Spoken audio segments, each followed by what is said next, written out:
Hi friends, welcome to ஹெல்லோஸ் kitchen. இந்த வீடியோவில் இன்றைக்கி மண்டே மார்க்கெட்டில் என்ன மீன் வெட்டுறாங்கன்னு பார்க்கலாம். இங்கே பாருங்கள், இந்த கருப்பு கிளாத்தி நிறைய வெட்டிகிட்டு இருக்காங்க. வியாபாரத்துக்காக வெட்டுறாங்க. சில நேரம் நம்ம வாங்குறவங்களே வாங்கி வெட்ட கொடுப்பாங்க. இது அப்படி இல்லை, நிறைய பேசினாக வெட்டிகிட்டு இருக்காங்க. ஒருத்தங்க முழுசாக இதை வாங்கிட்டு வந்து வெட்ட கொடுத்துருக்காங்க. எவ்வளோ மீன் இருக்குதுன்னு பாருங்கள். 2 டேபிள்லையுமே இருக்குது. அப்பாவும் மகனும் வெட்டுறாங்க. இது தோல் உரித்து வச்சுருக்கு வெட்டுறதுக்காக. இது தோல் உரிச்சிக்கிட்டே இருக்காங்க. உரித்த தோல் எவ்வளோ கிடக்குன்னு பாருங்கள். இதுதான் கருப்பு கிளாத்தி. கருப்பு கிளாத்தியும் இல்லை பார்த்தவங்க. கருப்பு கிளாத்தி இன்னொரு சைஸில் இந்த பிஸ்கட் கலர் மாதிரி இருக்கும் இல்லையா, வெள்ளை கிளாத்தின்னு சொல்லுவோமே, அதே மாதிரி இருக்கும். இது ஒரு புள்ளி கிளாத்தி, கருப்பும் புள்ளியும் சேர்ந்து இது ஒரு டிஃப்ரெண்ட்டான டைப்பில் உள்ள கிளாத்தி. ஆனால் கிளாத்தி தான், கிளாத்தி குடும்பத்தை சேர்ந்தவங்க தான். இப்போ இது நிறைய பல்காக இருக்கனால இதையும் எடையடைய உரித்து கொடுக்குறாங்க. வேறு மீனுமே வெட்டுறாங்க, கொண்டு வரவங்களுக்கும் வெட்டி கொடுக்குறாங்க. இது சின்ன சைஸு வெள்ளைப்பாறை பற்றிகளா, ஆனாலும் அதை விற்கிறதுக்காக கீரி பழந்துட்டுருக்காங்க. இன்றைக்கி மீன் ரொம்ப ரொம்ப குறவு பார்த்துடுங்க. மீனுமே அவ்வளவுக்கு விலை 50 ரூபாய்க்கெல்லாம் மீன் வெறும் கம்மி தான். சாலை நெத்திலியெல்லாம் கொஞ்சோண்டு தான் கொடுக்குறாங்க. மீன் ஒரு இடத்துலையும் இல்லை அப்படின்னு சொல்கிறாங்க. கொண்டு வந்தவங்களுமே கொஞ்சம் மாரி தான் கொண்டு வந்தாங்க. நிறைய ஸ்டால்ஸ் எல்லாம் ஓப்பன் ஆச்சுன்னு சொல்கிறதுக்கு இல்லை பார்த்துடுங்க. இந்த கிளாத்தி எல்லாம் இனி கூறு போட்டு தலையோடு சேர்த்து கூறு போட்டு விற்கிறாங்க. நான் அதையும் பார்த்தேன். இப்போ சதப்பாகம் தனியாக தலையுமே 2-3 அதில் வெட்டி சேர்த்து போட்டு தான் கூறு போடுறாங்க. 50 ரூபா கூறு வச்சு கொடுத்துட்டு இருந்தாங்க பார்த்துடுங்க. ஆனால் நிறைய வந்திருந்து எல்லாத்தையுமே இது மாதிரி தோல் உரிச்சிக்கிட்டு தான் இருந்தாங்க.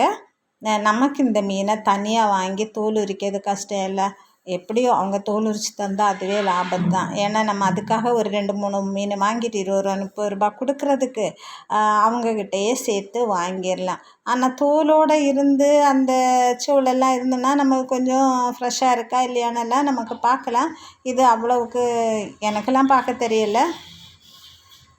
பாருங்கள், இது மாதிரி தோலை உரித்து இவர் அங்கே கொடுக்க ஆனந்து அதை சின்ன சின்ன பீஸ் ஆக்கிட்டு நிற்கிறான். நிறைய இருந்துச்சு பார்த்துடுங்க. உங்கள் ஊரில் எல்லாம் வெயில் எப்படி இருக்குது? எங்கள் கன்னியாகுமரியில் பயங்கர வெயில் பார்த்துடுங்க. இந்த தடவை மழையும் இது வரைக்கும் சரியாக ஒன்றுமே இல்லை. இது பாருங்கள், கிளாத்தி அப்படியே ஈஸியாக ஒரு சைட்லேருந்து கீழே கொண்டு வந்து இழுத்து எடுத்துருவாங்க. ஆனால் நம்ம கைக்கெல்லாம் அது வரவே வராது, அவங்க கைக்கு தான் வரும். அது வர க்ரிப் இல்லைன்னு சொல்லிட்டு அந்த சணல் சாக்கில் துண்டு வெட்டி வச்சு பிடிச்சி தான் வெட்டுறாங்க. இல்லைன்னா காட்டன் துணியெல்லாம் வச்சு பிடிச்சி இழுத்து எடுத்தால் தான் அது வரும், இல்லைன்னா வராது. ஒரு சைடு இலகிட்டுன்னா தலை சைடு வரைக்கும் ஈஸியாக வந்துடுது. அதுக்கப்புறம் அந்த தலை சைடை இழக்கிறது தான் கொஞ்சம் பாடாக இருக்குது பார்த்துவோங்க. இந்த மீன்பிடி தடைக்காலம் தொடங்கினதுனாலையோ என்னமோ மீனெல்லாம் ரொம்பவே கம்மியாக இருக்குது. சின்ன சின்ன போட்டில் வர்றது தானே உண்டு. ரொம்பவே கம்மியாக தான் இருக்குது இன்றைக்கி. ஆனால் நேற்று பரவாயில்ல பார்த்துடுங்க, கொஞ்சம் உண்டு. நேற்று இருந்த மீனுக்கு பாதிக்கு பாதி இன்றைக்கி இல்லை. விலையுமே அவ்வளவுக்கு ஜாஸ்தியாக இருக்குது. நல்ல மீனெல்லாம் கொஞ்சம் தான் வந்திருந்து பார்த்துடுங்க. இந்த கிளாத்தி மீனுக்கு உங்கள் ஊரில் என்ன பேர் சொல்லுவாங்க? இது நீங்கள் சாப்பிட்ருக்கீங்களா அப்படின்னு சொல்லிட்டு கமெண்டில் சொல்லுங்கள். ஆனால் அந்த கிளாத்தி மாதிரி இதுவும் டேஸ்ட்டாக இருக்கும் அப்படின்னு தான் இவங்க சொன்னாங்க. ஆனால் நான் சாப்பிட்டதில்லை பார்த்தவங்க. இங்கே பாருங்கள், கேரச்சூரை எவ்வளோ பெரிய மீன் வெட்டுறாங்கன்னு சொல்லிட்டு.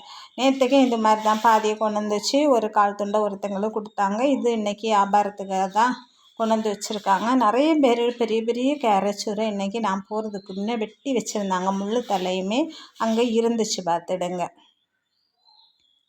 பாருங்கள், எவ்வளோ கிளாத்தி உரித்து போட்டிருக்கு. அந்த பெஸ்ஸு நிறைய கட் பண்ணி வச்சுருந்ததெல்லாம் எடுத்துகிட்டு போயிட்டாங்க. இது மாதிரி நம்மளும் கிளாத்தி வாங்கணும் அப்படின்னா இவங்கள்ட்ட கொடுத்து உரித்து வாங்கலாம். 2-3 கிளாத்திக்கு வெறும் 25 ரூபா 30 ரூபா அப்படி தான் வாங்குவாங்க. நம்ம கடந்து கஷ்டப்படியதுக்கு அதை நைய பிய போட்டு வெட்டியதுக்கு நம்ம ஈஸியாக இவங்கள்ட்ட கொடுத்து வெட்டி கொண்டு போயிடலாம். வீட்டில் இருக்கவங்களுக்கு ஈஸியாக இருக்கும். வீடியோ பிடிச்சிருந்தால் லைக் பண்ணி ஷேர் பண்ணுங்கள். சொந்தம் தொடர சேனலை ஃபாலோ பண்ணுங்கள். தேங்க்யூ, பாய்.